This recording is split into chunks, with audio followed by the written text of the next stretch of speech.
Sadness is probably one of the most common emotions that people think about when they think about grief. And I'm just wondering how you have experienced that emotion. I think I experienced it for a long time after my dad passed away, and it took me a while to feel any other emotion but sadness.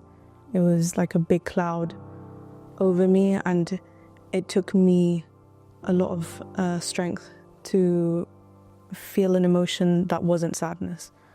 So if I wanted to feel excited, or if I wanted to feel happy, it would really take a lot out of me. I think it's quite a common thing to feel sad when you've lost someone or you are grieving.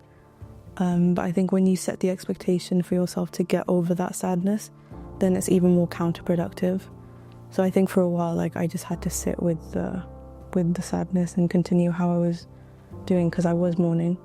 Yeah, and I guess you mentioned about the expectation. So I guess if you have expectation on yourself to not feel sad and get over that, how does that really affect how you feel? It pushes you into a state where you're very defensive, I think.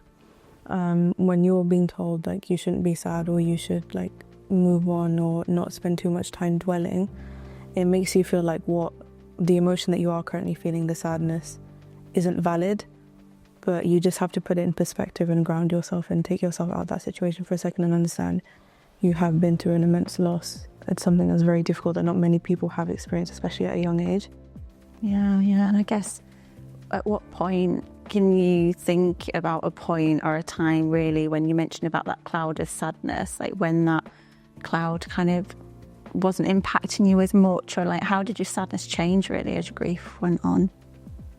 I think I ended up becoming quite numb, and I think it's cliche, but really it takes time. Somehow keeping myself busy and feeling productive in a sense took that sadness away from the set time and just pushed it to another time. And eventually I was able to get myself out of the one place where I was a lot and feeling sad was my bedroom, and just in the dark and just sleeping a lot. So just moving myself out that and trying to do other things as well, because of course when the losses happen and you're grieving, it can be really easy to just get stuck. And then slowly, naturally, when you're working and you have other friends as well, you start going out with your friends and different things and just entering back into that space of work and social life, etc. And slowly, you don't have to just feel sad all the time.